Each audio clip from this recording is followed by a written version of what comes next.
جی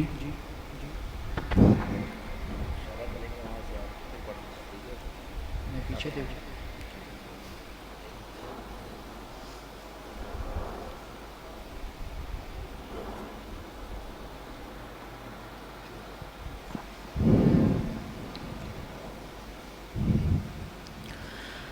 میرے نبی پیارے نبی سنت تیری دنیا دی، اے نبی پیارے نبی سنت تیری دنیا دی، کوئی نہیں تجھ سا نہیں، اے رحمت للعالمین، اے نبی پیارے نبی سنت تیری دنیا دی، کوئی نہیں تجھ سا نہیں، اے رحمت للعالمین، اے نبی اے نبی اے نبی،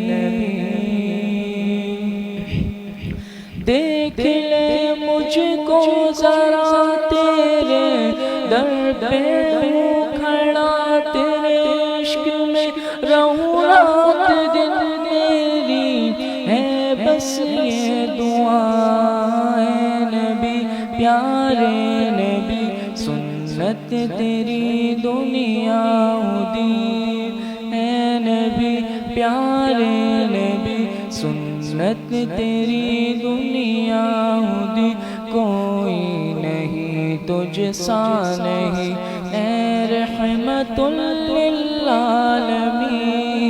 اے نبی پیارے نبی سنت تیری دنیا دی، اے نبی اے نبی اے نبی،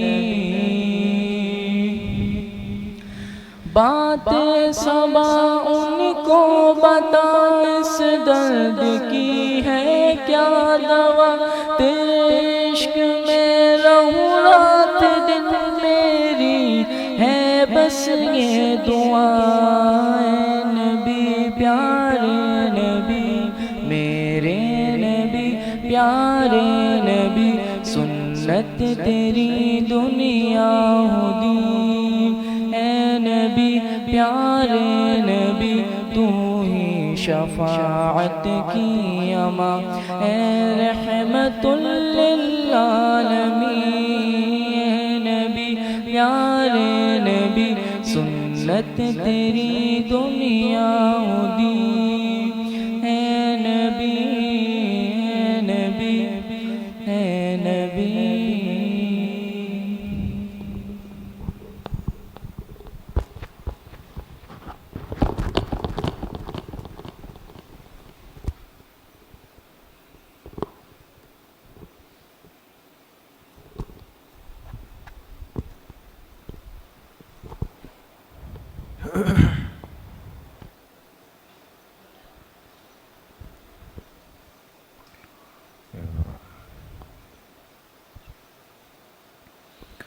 بسم اللہ الرحمن الرحیم، نحمده ونصلي ونسلم على رسوله الكريم،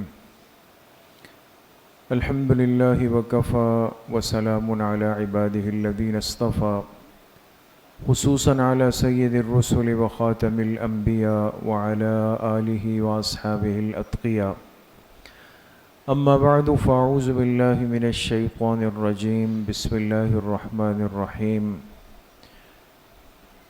وفديناه بذبح عظيم وتركنا عليه في الآخرين، سلام على إبراهيم،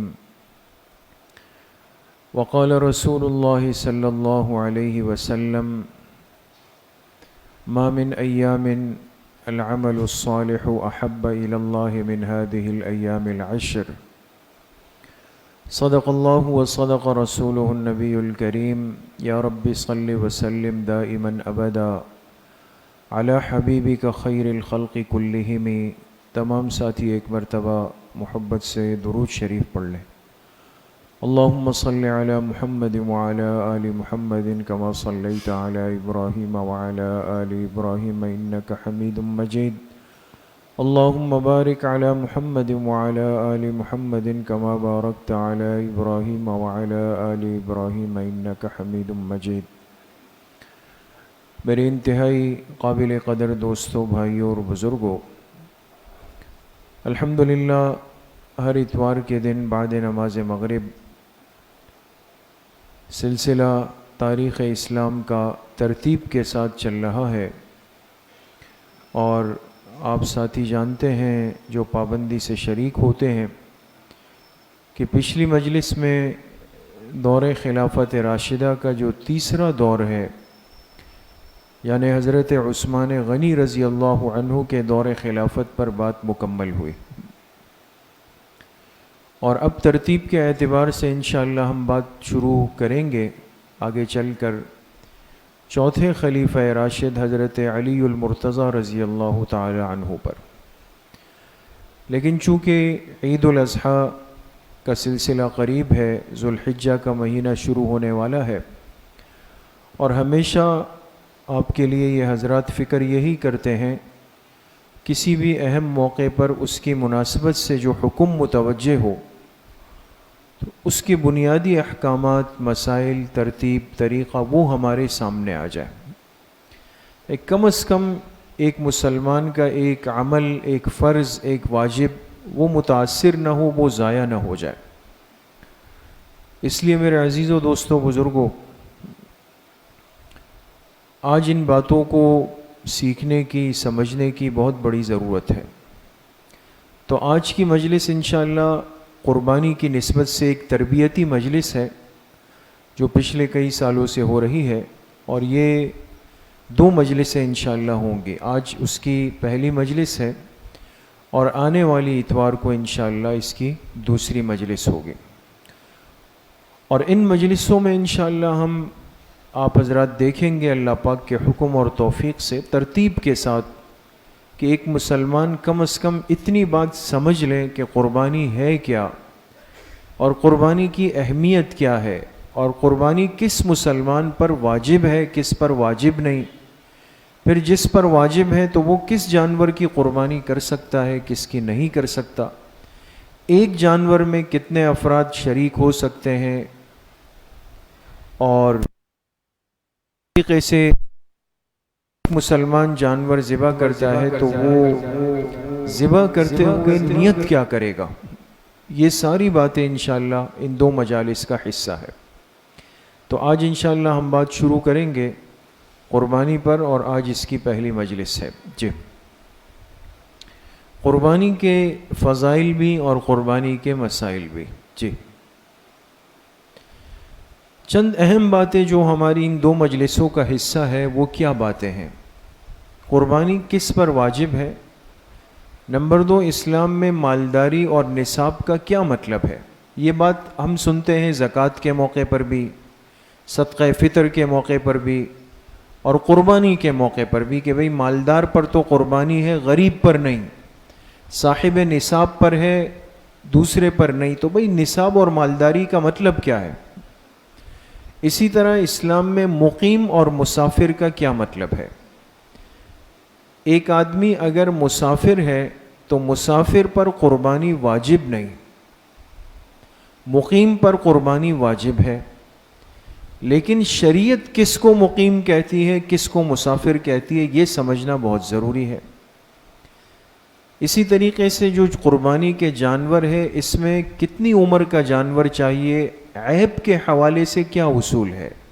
چونکہ جو عمل اللہ کے لیے ہوتا ہے وہ بے عیب عمل ہونا چاہیے۔ لنگڑا، لولا، اندھا، کانا جانور نہیں چل سکتا اللہ پاک کی رضا کے لیے۔ قربانی کے دن کتنے ہیں اور قربانی کا وقت کون سا ہے؟ جانور کو ذبح کرنے کا مسنون طریقہ کیا ہے؟ ذبح کرنے کے بعد اس قربانی کے جانور کے گوشت کا، اس کے کھال سے متعلق کیا ضروری مسائل ہیں؟ اسی طریقے سے وہ کون سی نیت ہے کہ اگر ایک مسلمان کر لے تو اس کی قربانی خراب ہو جائے گی؟ تو بہت اہم باتیں ہیں دوستو، اور ہم اس کو توجہ کے ساتھ سنیں بھی، سمجھنے کی بھی کوشش کریں، اور جس قدر بات سمجھ میں آ جائے تو اپنے تک مت رکھیں، اپنے گھر والوں تک ضرور پہنچائیں، ان سے مذاکرہ کریں۔ جی، اچھا، آگے بڑھنے سے پہلے بحیثیت ایک مسلمان کے یہ بات ہمیں جاننا چاہیے کہ قربانی کا یہ پاکیزہ اور مبارک عمل یہ کس پیغمبر کی یادگار ہے؟ کوئی بتا سکتا ہے؟ حضرت ابراہیم علیہ السلام کی یادگار ہے۔ انہوں نے اللہ پاک کی رضا کے لیے قربانی کے لیے پیش کیا اپنے بیٹے کو، اور اس بیٹے کا نام کیا ہے؟ حضرت اسماعیل علیہ السلام۔ تو یہ باپ اور بیٹا، ان کی یہ قربانی، ان کا اخلاص، ان کا جذبہ اللہ کو اتنا پسند آیا کہ قیامت تک کی دنیا میں اس عمل کو جاری کر دیا گیا۔ امت کو، انسانیت کو سبق مل گیا دوستو کہ جو کام اللہ کی رضا کے لیے ہوگا وہ مٹے گا نہیں، وہ زندہ رہے گا، چاہے کوئی اس کے لیے کتنی فکر کر لے، لیکن وہ نہیں مٹ سکے گا۔ آج تک قربانی کا عمل چل رہا ہے۔ تو چونکہ قربانی کی ایک تاریخ ہے کہ یہ قربانی ایک پیغمبر نے اپنے بیٹے کی جس مقام پر پیش کی تھی، اس جگہ کو کیا کہتے ہیں؟ منا کہتے ہیں۔ اس جگہ کو کیا کہتے ہیں دوستو؟ منا۔ منا وہ مقام ہے جہاں حج کے اعمال ادا ہوتے ہیں۔ مکہ مکرمہ سے قریب علاقہ ہے منا۔ تو یہ موجودہ منا ہے۔ آج کل حجاج اکرام یہاں کی تیاریاں کر رہے ہیں، کوئی جا چکا ہے مکہ، کوئی پہنچ رہا ہے۔ اللہ پاک سب کو حاضری نصیب فرمائے۔ تو یہ منا کا وہ علاقہ ہے جہاں تاریخ میں وہ منظر دیکھا گیا کہ ایک باپ نے اپنے سگے بیٹے کو اللہ کے حکم سے قربانی کے لیے لیٹایا۔ جی، یہ آپ دیکھ سکتے ہیں منا کے اندر وہ 3 ستون ہیں جن کو جمرات کہتے ہیں۔ جمرات، حاجی جب حج کے لیے جاتے ہیں تو حج کا ایک واجب عمل ہے کہ کنکریاں ماری جاتی ہے نا، جس کو کہتے ہیں رمی جمرات، کنکر مارنا۔ یہ جو 3 ستونوں کو 7 کنکر، اس کو 7، اس کو 7، اس کو، یہ کنکر مارنے کا جو عمل ہے یہ بھی اسی موقع پر ہوا ہے دوستو، کہ حضرت ابراہیم علیہ السلام جا رہے تھے اور بیچ میں شیطان آیا اور حضرت ابراہیم علیہ السلام کو روکنے کی کوشش کی ہے۔ 3 دفعہ یہ سامنے آیا اور تینوں دفعہ حضرت ابراہیم علیہ السلام نے اس کو پتھر مار کے بھگایا۔ تو وہ کنکر مارنا بھی اللہ کے لیے تھا، اللہ کی رضا کے لیے تھا، اور اللہ کے راستے میں آنے والی رکاوٹ کو دور کرنے کے لیے تھا۔ اس عمل کو بھی اللہ پاک نے حج کا حصہ بنا دیا دوستوں۔ تو یہ رمی الجمار کا عمل بھی منا کے اندر ہوتا ہے۔ جی، یہ بھی منا ہے، یہ ایک وادی ہے، دیکھیں اطراف میں بالکل پہاڑ ہیں، اور اب یہ خیمے بنا دیے گئے ہیں، ورنہ جو پہلے لوگ حج کے لیے جاتے تھے تو بالکل کھلے آسمان کے نیچے ہوتے تھے۔ جی، یہ ہے مقام الذبح اسماعیل علیہ السلام۔ آج بھی اس جگہ کی نشانی محفوظ ہے دوستو۔ جو باذوق قسم کے لوگ جاتے ہیں وہ ایسی جگہوں کو دیکھتے ہیں جہاں سے ہمارے ایمان کے تقاضے جڑے ہوئے ہیں۔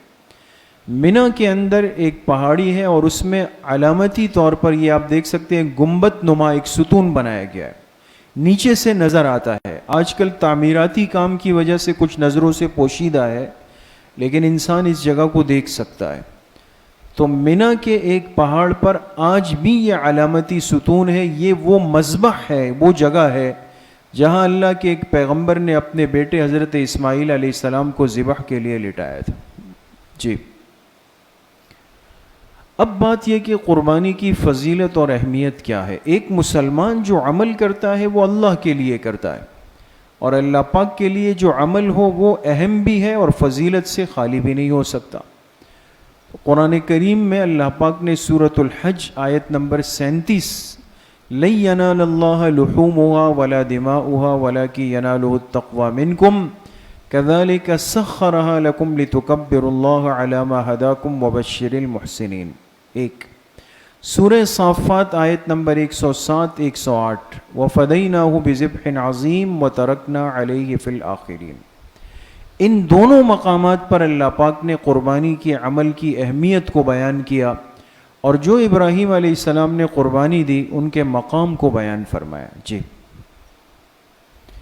اسی طریقے سے حدیث پاک، کئی حدیثیں ہیں جس میں قربانی کی اہمیت بیان کی گئی۔ چونکہ اس کا موقع نہیں ہے یہ باتیں تو جمعے کے بیانات میں یا کسی موقع پر ہو جاتی ہے، اس لیے بس ایک انسان کم از کم دیکھ لے کہ کئی روایات موجود ہے، اور یہ ابن ماجہ کی 2 روایتیں آپ کے سامنے ہیں۔ ایک حضرت عائشہ رضی اللہ عنہا کی ہے، قال ما عمل ابن آدم یوم النحر عملا احب الى اللہ عز وجل من احراق الدم، فرمایا قربانی کے دنوں میں اللہ پاک کو بنی آدم کا کوئی عمل اتنا پسند نہیں جتنا جانور کا خون بہانا، اور یہ جانور قیامت کے دن اپنے سینگوں کے ساتھ، کھروں کے ساتھ، بالوں کے ساتھ لایا جائے گا، اور اس کا خون ابھی زمین پر نہیں گلتا کہ اس سے پہلے اللہ پاک کے ہاں قبول کر لیا جاتا ہے۔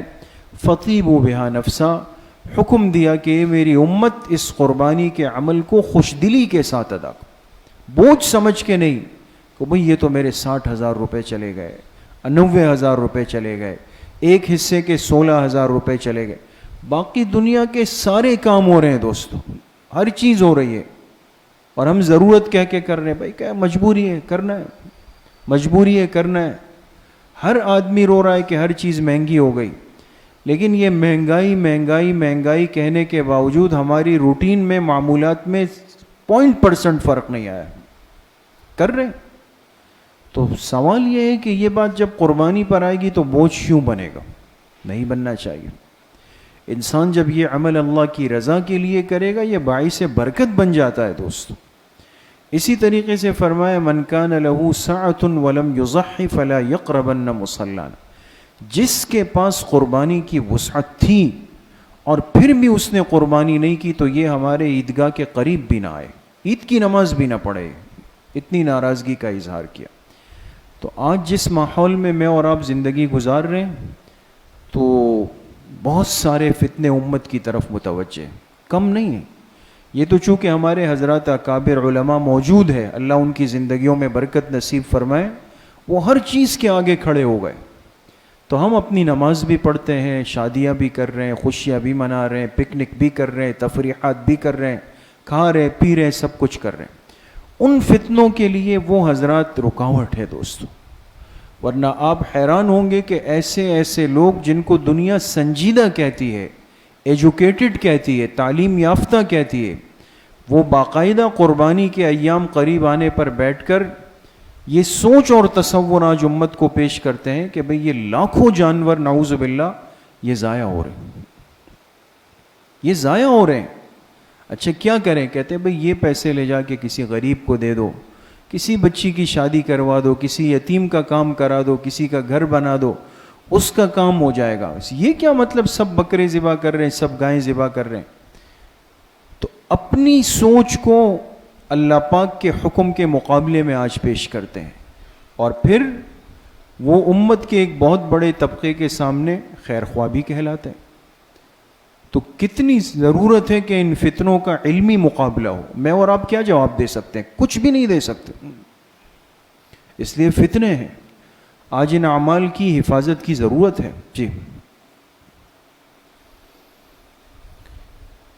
جی آگے۔ اچھا اب دوستو بہت غور فرمائیں گے، اب قربانی کی بات یہاں سے شروع کریں گے، اور اگر آپ نے یہ 4 باتیں یاد کر لی تو آئندہ آپ کو قربانی کے باب میں کوئی مسئلہ پیش نہیں آئے۔ قربانی کیا ہے؟ 4 چیزیں ہیں دوستو۔ خاص انسان کا خاص جانور کو خاص وقت میں خاص نیت کے ساتھ ذبح کرنا۔ کتنی باتیں؟ 4 باتیں۔ سب سے پہلے خاص انسان ہو، خاص انسان ہو، اس کے بعد خاص جانور ہو، اس کے بعد خاص وقت ہو، اس کے بعد خاص نیت، بس ختم۔ یہ 4 خاص لے آئے آپ۔ انسان خاص ہوگا، جانور خاص ہوگا، وقت خاص ہوگا، نیت خاص ہوگی۔ یہ 4 خاصیات جمع ہو جائے قربانی پوری ہو جاتی ہے دوستو۔ خاص انسان کا کیا مطلب؟ سیدھی سی بات ہے دوستو، کیا ہر مسلمان پر قربانی ہے دوستو؟ ہے؟ نہیں ہے نا۔ ایک ترتیب ہے نا کہ صاحب نصاب کرے گا اور جو تنگ دست ہے وہ نہیں کرے گا۔ معلوم ہوا کہ انسان کو کیا کر دیا گیا؟ خاص کر دیا۔ اب یہ خاص آپ نے سمجھنا ہوگا کہ بھئی وہ خاص انسان کون سا ہے جس پر قربانی ہے۔ پھر کہا خاص جانور، ہر جانور کی قربانی نہیں ہو سکتی، اس لیے کہ ہر علاقے میں مرغی کی دکانیں ہیں، چلو بھائی 2 مرغیاں پکڑ لی فارمی اور بھائی اس کو ذبح کر لیتے ہیں، بسم اللہ اللہ اکبر، اور جی میری قربانی ہو گئی. ہو جائے گی دوستو؟ نہیں ہوگی. معلوم ہوا جانور بھی خاص ہے. یہ ہمیں شریعت سے پوچھنا پڑے گا کہ وہ جانور کون سے. پھر وقت بھی خاص ہے. کیا مطلب؟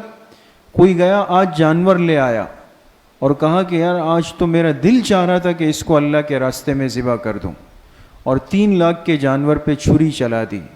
قربانی ہو جائے گی دوستو؟ کیوں؟ اس لیے کہ وقت خاص نہیں، غلط وقت میں کر رہا ہے. وقت کو بھی سمجھنا ہوگا.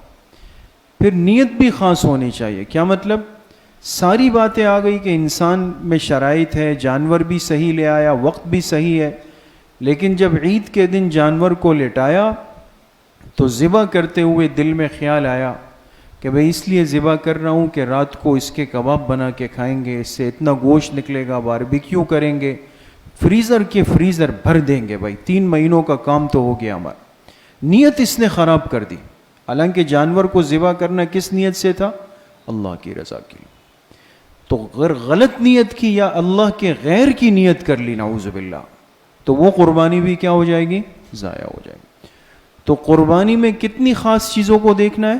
4. سب سے پہلے خاص کیا ہو؟ انسان، پھر خاص جانور، پھر خاص وقت، پھر خاص نیت ہوگا. اب دیکھیں ایک ترتیب کے ساتھ ایک چیز کو کہ خاص انسان کون ہے. وہ کون سا انسان ہے جس پر قربانی واجب ہے؟ بات سمجھ رہے ہیں دوستو؟ جس انسان پر قربانی واجب ہے اس میں 5 باتیں ہونی چاہیے. کتنی باتیں ہونی چاہیے؟ 5 باتیں. مسلمان ہو، بالغ ہو، عاقل ہو، مقیم ہو، مالدار ہو. مسلمان ہو، یہ تو بالکل سیدھی سی بات ہے نا دوستو. ضروریات دین کا دل اور زبان سے قائل ہو. تو آپ بتائیں کیا کافر پر قربانی ہے؟ نہیں. جس نے کلمہ پڑھا نہیں تو وہ قربانی کچھ بھی کر لے، اس کی قربانی ہے ہی نہیں.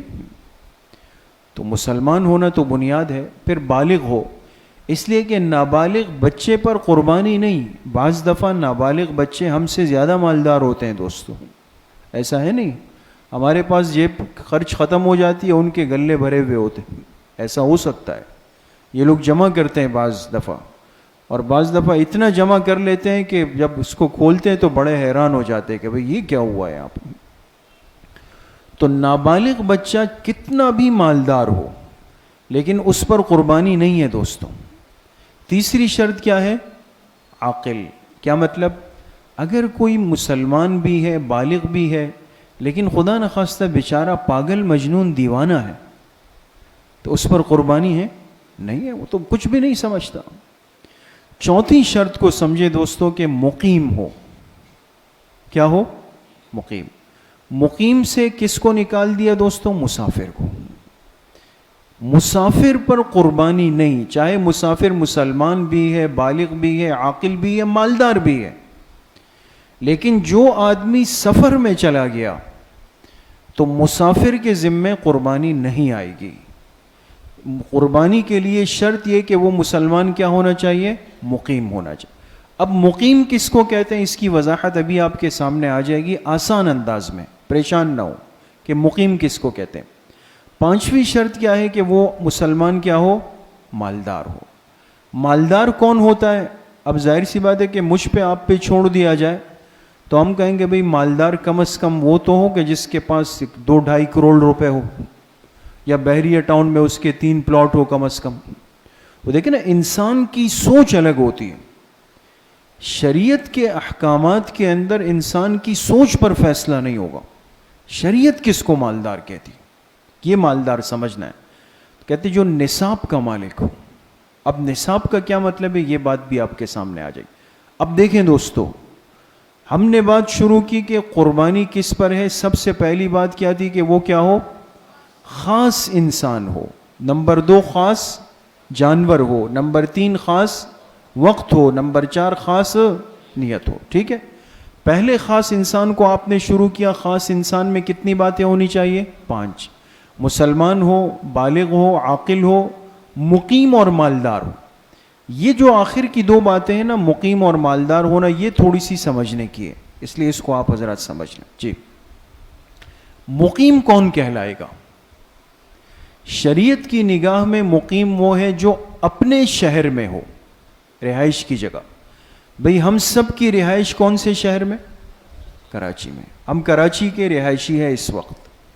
بہت سارے لوگ کہ گاؤں میں بھی گھر ہوں گے، زمینیں ہوں گی، لیکن وہاں کبھی سال میں ایک آدھ چکر لگ گیا، 10 دن کے لیے، 12 دن کے لیے، ہفتے کے لیے، لیکن گھر یہاں ہے، بیوی بچے یہاں ہے، دکان یہاں ہے، کاروبار یہاں ہے، بچوں کی پڑھائی یہاں ہے، سب کچھ یہاں ہے. تو جہاں میری رہائش ہے مستقل، وہ میں وہاں کا مقیم کہلاؤں گا. تو جو شخص اپنے شہر میں ہو، ایک صورت، آگے غور کریں، یا کسی جگہ چلا جائے، اپنے شہر سے تو نکل گیا، لیکن جہاں گیا وہاں 15 دن یا اس سے زیادہ اقامت کی نیت کر لے. نہیں سمجھے بات؟ اپنے شہر سے نکل گیا، دوسرے علاقے میں گیا. اب شریعت کہتی ہے کہ دوسرے علاقے میں جہاں یہ گیا ہے وہاں کتنے دن کے لیے گیا. ایسا نہیں ہے دوستو، ہم میں سے کتنے لوگ ایسے ہیں کہ جن کے بچے، بھائی وغیرہ وہ سعودی عرب میں سالوں سے کام کر رہے ہیں، نہیں ہے دوستو. کوئی ریاض میں ہے، کوئی جدہ میں ہے، کوئی طائف میں ہے، کوئی امریکہ میں ہے، کوئی کینیڈا میں ہے، کوئی انگلینڈ میں ہے، کوئی 5 سال سے وہاں ہے، کوئی 10 سال سے وہاں ہے. تو کیا خیال ہے، وہ اپنے آپ کو مسافر کہیں گے؟ مسافر نہیں کہیں گے.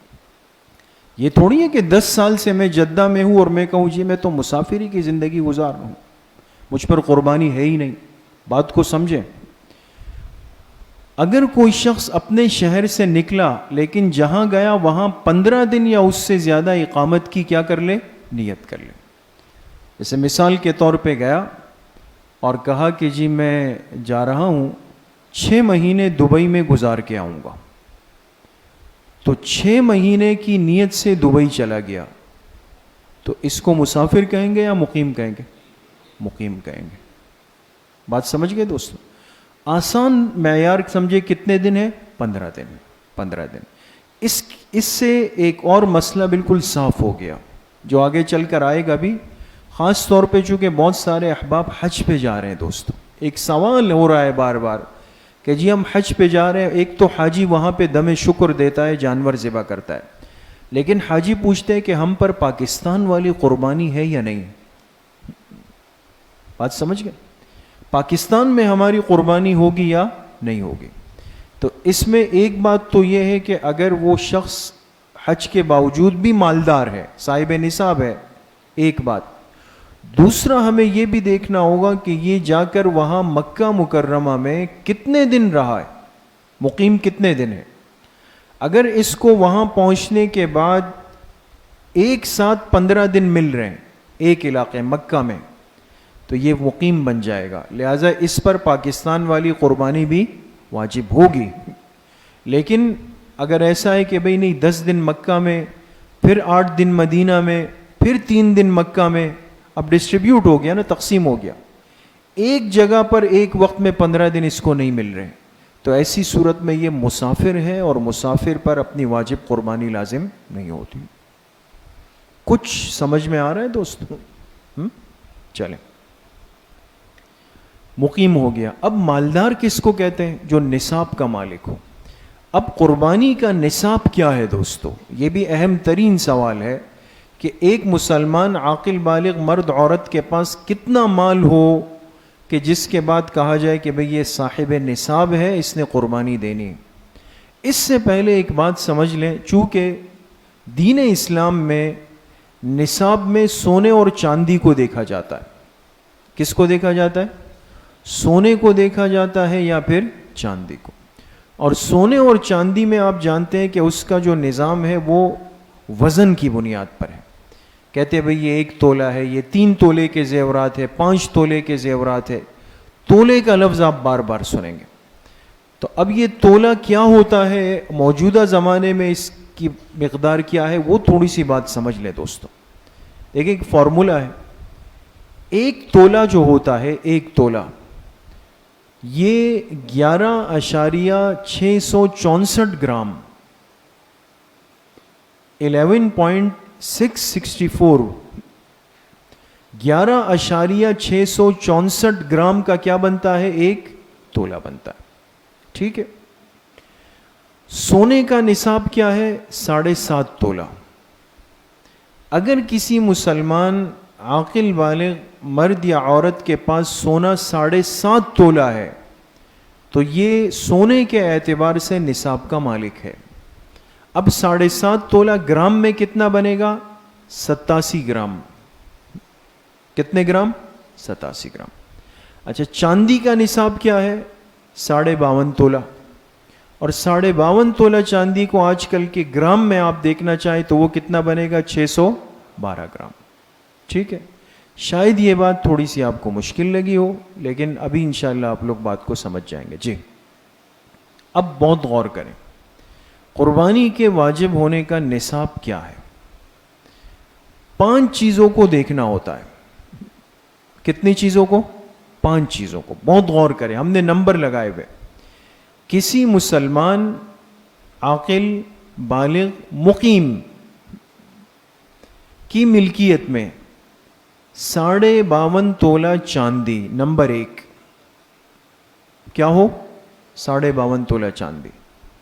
اگر کسی کے عورت کے پاس, بالغ بچی کے پاس 52.5 تولہ چاندی زیورات کی شکل میں ہے, بسکٹ کی شکل میں ہے, یہ صاحب نصاب ہے. نمبر 2, یا اس کی قیمت. کس کی قیمت؟ 52.5 تولے چاندی کی قیمت. 2 ہو گئی. یا اتنی مالیت کا سونا,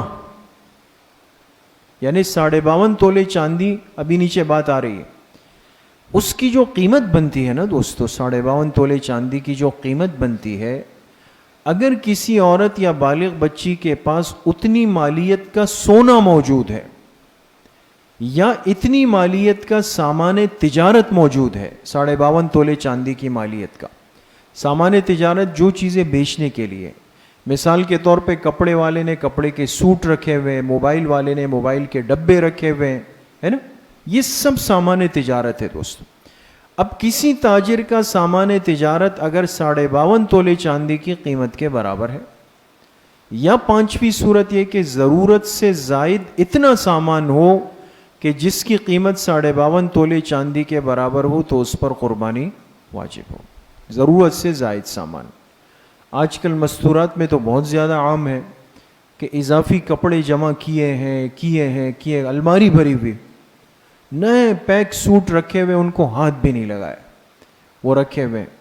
یا بعض نوجوان ہوتے ہیں وہ 2-3 موبائل سیٹ رکھتے ہیں, ایک استعمال میں ہے اور ایک الماری میں رکھا ہوا ہے. بعض لوگوں کی عادت ہوتی ہے کہ 2 بائکیں ہیں, ایک استعمال میں ہے, ایک پارکنگ میں بالکل فریش اینڈ ویل کھڑی ہوئی ہے, نہیں تازہ. یہ سب ضرورت سے زائد چیزیں ہیں دوستو. جب قربانی کا وقت آئے گا نا تو ضروری نہیں کہ آپ نے سونا چاندی نقد رقم یا سامان تجارت دیکھنا ہے, ضرورت سے زائد سامان کو بھی دیکھنا ہے.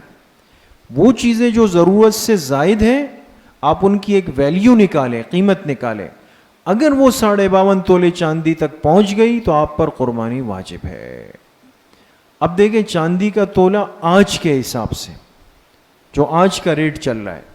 اب ظاہر سی بات ہے کہ سونا چاندی کی مارکیٹ میں اونچ نیچ ہوتی ہے, لیکن بہرحال اس وقت چاندی ہماری مارکیٹوں میں کراچی میں 1645 روپے چاندی کا 1 تولہ ہے, اور 52.5 تولے چاندی کی مالیت کتنی ہے؟ 86,360 روپے. 86,360 روپیز. تو بہرحال احتیاط اس میں ہے کہ انسان 86,000. اب کسی مسلمان عاقل بالغ مرد عورت کی ملکیت میں اگر 86,000 روپے ہیں, چاہے وہ نقد رقم کی شکل میں ہے, چاندی کی شکل میں ہے, سونے کی شکل میں ہے, سامان تجارت کی شکل میں ہے, یا ضرورت سے زائد سامان کی شکل میں ہے, تو وہ سمجھ جائے کہ وہ صاحب نصاب ہے اور اس پر اس سال کی قربانی کرنا واجب ہے. بات سمجھ گئے؟ جی. تو خاص انسان سمجھ میں آ گیا دوستو, سمجھ گئے کہ مسلمان ہو, بالغ ہو, عاقل ہو, مقیم ہو, مالدار ہو. مسلمان, بالغ, عاقل, مقیم اور مالدار, یہ خاص انسان ہو گیا. اس کے بعد اب یہ انسان کیا کرے گا؟ ایک جانور اللہ کے راستے میں ذبح کرے گا، لیکن جیسے عرض کیا کہ ہر جانور ذبح نہیں ہو سکتا. دین ہمیں بتائے گا، شریعت ہمیں بتائے گی کہ وہ جانور کون سا ہے کہ جس کی قربانی اللہ کے نام پر عید الاضحیٰ کے ایام میں ہو سکتی ہے. تو خاص جانور کون کون سا ہے، اس میں کتنی باتیں ہمیں سمجھنی ہے؟ جی، خاص جانور کے بارے میں ہمیں 3 باتیں دوستو سمجھنی ہے جو ہر مسلمان کو جاننی چاہیے. پہلی بات ذبح کرنے سے پہلے، دوسری بات ذبح کرنے کے وقت، تیسری بات ذبح کرنے کے بعد. ذبح سے پہلے کیا چیز جاننا ضروری ہے کہ جانور کی عمر کی حد کیا ہے، وہ کون سا عیب ہے جس سے جانور قربانی کے قابل نہیں رہتا، اور ایک جانور میں کتنے افراد شریک ہو سکتے ہیں. یہ تینوں باتیں دوستو کب سمجھنی ہے؟ ذبح سے پہلے. یہ نہیں کہ جانور ذبح کر دیا اور پھر کہا اچھا بھائی میں تو 6 مہینے کا بکرا ذبح کر دیا ہے، مجھے تو نہیں پتا تھا کہ اس طرح ہوتا ہے. یہ بات پہلے سیکھنے کی ہے. یا قربانی کی اور کہا، آ کے خوشی خوشی کہا کہ جی ایک دمبے میں نے اپنی بھی اور اپنی بیوی کی بھی اور اپنی امی کی بھی نیت کر لی. کیا خیال ہے ایک دمبے میں کتنی نیتیں ہو سکتی؟ ایک نیت ہو سکتی. تو یہ باتیں ذبح سے پہلے جان گئے. ذبح کے وقت ایک مسلمان کو کیا بات جاننی چاہیے کہ بھئی جانور ذبح کرنے کا مسنون طریقہ کیا ہے. ہم مسلمان ہیں، جو چیز اللہ کے راستے میں دیں گے اس پہ اللہ کا نام ہوگا، وہ قبلہ رخ ہوگا، ایک ترتیب کے ساتھ ہوگا، چھری چلانے والا مسلمان ہوگا. یہ ساری باتیں سیکھنی ہے. ذبح کرنے کے بعد اس جانور کے گوشت کا کیا کرنا ہے؟ اللہ کے راستے میں اللہ کے نام پر ذبح ہوا، کیا خود ذبح کرنے والا کھا سکتا ہے یا سب تقسیم کرے گا؟ اسی طریقے سے اس کے جسم سے جو کھال اتری وہ تو قیمتی ہے، اس کھال کا حکم کیا ہے؟ یہ باتیں ہمیں خاص جانور کے اندر سمجھنی ہے دوستو. ٹھیک ہے جی. آگے کا جتنا حصہ رہ گیا وہ انشاءاللہ آئندہ کی مجلس میں. ٹھیک، مجلس نمبر 2 میں. اب مجلس کے آخر میں چند سوالات، آج بھی اتوار کو بھی آپ کے سامنے. قربانی سے متعلق کچھ باتیں ایسی ہوتی ہے جو عام طور پہ معاشرے میں پائی جاتی ہے، سوال ہوتے، کوئی بھی آپ سے پوچھ سکتا ہے یا آپ کو خود بھی اس کی ضرورت پیش آ سکتی ہے. وہ ضروری سوالات کیا ہے؟ ایک سوال یہ ہے کیا حجاج اکرام منی کے علاوہ دوسری قربانی کریں گے؟ دیکھیں، جو حاجی حج پہ جا رہے ہیں، پہنچ گئے ہیں، جا رہے ہیں، اللہ سب کو حاضری نصیب فرمائے. ایک تو دیکھیں حج کرنے والا ایک جانور ذبح کرتا ہے، اس ذبح کرنے کو کیا کہتے ہیں؟ دم شکر. یہ لفظ یاد رکھیں، اس کو کیا کہتے ہیں؟ دم شکر کہتے ہیں. عام طور پہ ہم اس کو بھی قربانی کہہ دیتے ہیں، حالانکہ وہ قربانی نہیں ہے. حج کے لیے جو جانور ذبح ہوتا ہے وہ قربانی نہیں ہے، بلکہ وہ کیا ہے؟ دم شکر ہے. قربانی تو ہوئی نہیں. سوال یہ ہے کہ حاجی قربانی کرے گا یا نہیں کرے گا اپنی الگ والی. میں نے ابھی آپ سے عرض کر دیا ہے، اب بتائیں آپ لوگ کتنا سمجھیں کہ حاجی قربانی کرے گا یا نہیں کرے گا. ہمیں 2 باتیں دیکھنی ہوگی. کون کون سی؟ حج کے لیے جانے کے بعد بھی یہ نصاب کا مالک ہے یا نہیں ہے. ایک تو یہ نا کہ حج پہ 12 لاکھ روپے 13 لاکھ دے دیے اور پیچھے اس کے پاس کچھ ہے ہی نہیں، نصاب ہی نہیں ہے، تو قربانی کا سوال ہی نہیں رہا دوست. تو ایک بات تو حاجی کیا دیکھے گا کہ اب نصاب ہے یا نہیں ہے، اور دوسری بات کیا دیکھے گا کہ یہ مقیم ہے یا یہ مسافر ہے. اور اس کا فرق ہمیں کتنے دنوں سے پتہ چلے گا؟ 15 دنوں. مکہ پہنچنے کے بعد اس کو مکہ میں ایک ساتھ اگر 15 دن مل گئے ہیں، جیسے بہت سارے حاجی گئے ہوئے ہیں اور مکہ میں 20 دن 25 دن پہلے ہوتے ہیں، بعد میں مدینہ جاتے ہیں، تو مقیم ہو گئے. ان کو اپنی قربانی پاکستان والی کرنی ہوگی. اب مرضی ہے چاہے یہاں کروا دے چاہے وہاں کروا دے، لیکن قربانی ہوگی. لیکن اگر حاجی صاحب نصاب نہیں رہا یا صاحب نصاب ہے لیکن اس کے پاس 8 دن مکہ میں ہے 8 دن مدینہ میں ہے، تو یہ تو مسافر ہے، اور مسافر پر قربانی واجب نہیں ہوتی. سمجھ گئے دوستو؟ دوسرا اہم سوال یہ ہے کہ جو لوگ بیرون ملک مقیم ہیں، بہت سارے رشتہ دار ہوتے ہیں، کوئی یورپ میں ہے، اور کوئی عرب میں ہے، کوئی افریقہ میں ہے، تو ایسے موقعوں پہ جب عید الاضحیٰ آتی ہے تو وہ کہتے ہیں بھئی ہماری قربانی کا کیا ہوگا، ہم کریں گے کہاں کریں گے؟ اس میں ایک بات تو سیدھی سی ہے کہ قربانی ان پر ہے یا نہیں، وہ تو آپ نے پوری تفصیل سمجھ لی کہ بھئی مسلمان بالغ عادل بالغ عاقل اور مقیم اور مالدار، اگر یہ پانچوں باتیں ان کے اندر پائی جا رہی ہے تو ان پر بھی قربانی کیا ہے؟ واجب ہے۔ قربانی کا تعلق کوئی اسلامی یا کافر ملک سے نہیں ہے، بلکہ انسان کے اندر کی ان 5 شرائط کے ساتھ ہے۔ لہذا کوئی امریکہ میں ہے تو اگر شرائط ہے تو اس پر بھی واجب ہے۔ لیکن اب سوال یہ کہ اگر کریں گے تو کہاں کریں گے؟ دونوں اختیارات ہیں، چاہے اسی ملک میں کر لیں تو بھی صحیح ہے، اور اگر وہ وہاں مشکل ہے آپ یہاں فون کر لیں کہ بھئی جی پاکستان میں میری قربانی کر لی جائے، تو پھر پاکستان میں بھی ان کی قربانی کی جا سکتی ہے۔ لیکن یاد رکھیں کہ جس ملک میں قربانی کی جا رہی ہو اعتبار اس ملک کے دنوں کا ہوگا۔ نہیں سمجھے بات؟ وہ ممالک ہم سے ایک دن آگے ہوتے ہیں نا، جیسے اب مثال کے طور پہ یہاں عید کا پہلا دن اتوار آ رہا ہے ممکنہ طور پہ، اور امریکہ میں عید کا پہلا دن ہفتہ ہے، وہ ہم سے ایک دن پہلے، اور وہاں سے آپ کے بڑے بھائی نے فون کیا کہ جی میری طرف سے بھی جانور ذبح کر دیں، تو آپ ہفتے کو کر سکتے؟ نہیں، اس لیے کہ ان کی قربانی پاکستان میں ہو رہی ہے، یہاں کے دنوں کا اعتبار کیا جائے۔ تیسری بات یہ ہے کہ مشترک فیملی والے قربانی کے حوالے سے کیا کریں گے؟ ہمارے ہاں چونکہ ایک جس کو کہتے ہیں نا ایک جوائنٹ فیملی سسٹم ہے، مشترک فیملی ہے کہ دادا دادی بھی ہے، والدین بھی ہے، بچے بھی ہیں، بڑا نظام چل رہا ہوتا ہے، کاروبار بھی ساتھ چل رہا ہے، کمائی بھی ساتھ چل رہی ہے، خرچہ بھی ساتھ چل رہا ہے، باورچی خانہ بھی ساتھ چل رہا ہے، تو ایسے قربانی کے موقعوں پہ یہ سوالات اٹھ جاتے ہیں کہ بھئی اب کیا ہوگا۔ یاد رکھیں کہ قربانی میں اعتبار ہر شخص کے صاحب نصاب ہونے کا ہے۔ ایک گھر کے جتنے افراد نصاب کے مالک ہیں، چاہے وہ مرد ہے چاہے عورت ہے، ہر صاحب نصاب مسلمان مرد عورت پر قربانی واجب ہے، چاہے وہ ایک ہو یا ایک سے زیادہ ہو۔ ایسا نہیں ہے کہ جس کے ہاتھ میں دکان یا فیکٹری کا کنٹرول ہے وہ کہے چلے جی بس میں قربانی ایک بکرا ذبح کر دوں گا تو کام ہو جائے گا سب کا، ایسا بالکل بھی نہیں ہے۔ گھر کے جتنے افراد یا مستورات نصاب کی مالک ہوں گے ان کی مستقل قربانی کرنا یہ ضروری ہو جائے گا۔ چوتھی بات، کیا جانور کی جگہ پیسے دے سکتے ہیں؟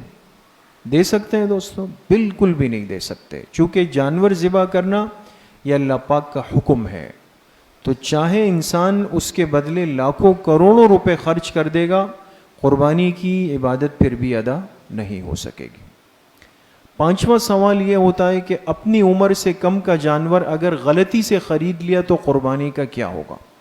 دیکھیں آنے والی مجلس میں بات آ رہی ہے کہ قربانی کے جانوروں کی عمر کیا ہے۔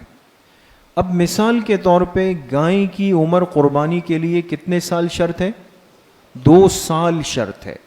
یہ جو ہم 2 دانت کہتے ہیں نا، دانت علامت ہے دوستو، دانت علامت ہے کہ عام طور پہ گائے بیل بھینس 2 سال میں 2 دانت نکال لیتی ہے، لیکن یہ ضروری نہیں، ایسا ہو بھی جاتا ہے کہ 2 سال پورے ہو گئے دانت نہیں آئے۔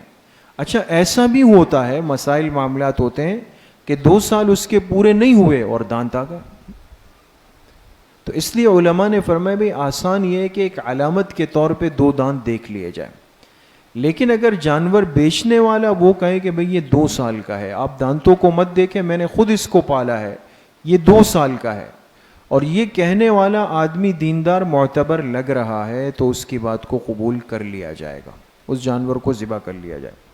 لیکن اگر کسی نے جانور خریدا، رات کا اندھیرا تھا یا کیا ہوا، اور گھر لانے کے بعد پتہ چلا کہ او ہو یہ تو کم عمر کا جانور آ گیا، اب کیا کریں؟ تو یاد رکھیں کہ کم عمر کے جانور کی قربانی ادا نہیں ہو سکتی، لہذا اس جانور کو تبدیل کروانا ضروری ہوگا۔ اب اگر اس کا مالک مل جائے تو اس سے بدلی واپس کروا دیں، نہیں ملے تو اس جانور کو بیچ کر جو اس کی رقم آئے اس کے ساتھ مزید ملا کے دوسرا جانور خریدا جائے۔ آخری بات کہ اگر غلطی سے گابن جانتے جس کے پیٹ میں بچہ ہوتا ہے، گائے ہے، بکری ہے، اونٹنی ہے، اگر وہ گابن ہے تو کیا قربانی کا کیا ہوگا؟ دیکھیں، اگر یہ بات اس مقام پہ پتہ چل جائے، منڈی میں پتہ چل گئے کہ بھئی یہ جانور تو پیٹ والا ہے، اس کے پیٹ میں بچہ ہے، تو فقہاء نے لکھا کہ ایسا جانور نہیں خریدنا چاہیے، اس لیے کہ اس کی وجہ سے لازماً وہ بچہ بھی جائے گا۔ لیکن اگر لا علمی یا نادانی میں خرید لیا گیا اور اس کو گھر لے آئے، تو بعض لوگوں کا ایک ذہن اور ایک کانسیپٹ یہ بنا ہوتا ہے کہ بھئی گابن جانور کو تو ذبح کر ہی نہیں سکتے یا اس کی قربانی ہو ہی نہیں سکتی۔ ایسا نہیں ہے دوستو، گابن جانور کی قربانی ہو سکتی ہے، پسندیدہ اگرچہ نہیں ہے، لیکن اگر وہ آ گیا اور اب اس کو دوبارہ تبدیل کروانے میں مشکلات ہیں، بیچنا مشکل ہے، تو بالکل بلا کراہیت ایسے جانور کی قربانی ہو سکتی ہے اور قربانی ادا بھی ہو جائے گی۔ بات سمجھ گئے دوستو؟ تو بہرحال یہ آج کی پہلی مجلس تھی، باقی دوسرا حصہ، دوسری نشست انشاءاللہ اگلے اتوار کو۔ اللہ پاک مجھے بھی آپ سب کو صحیح عمل کی توفیق نصیب فرمائے۔ وآخر دعوانا ان الحمدللہ رب العالمین۔ الحمدللہ رب العالمین والصلاة والسلام علی سیدنا مولانا محمد وآلہ وصحبہ۔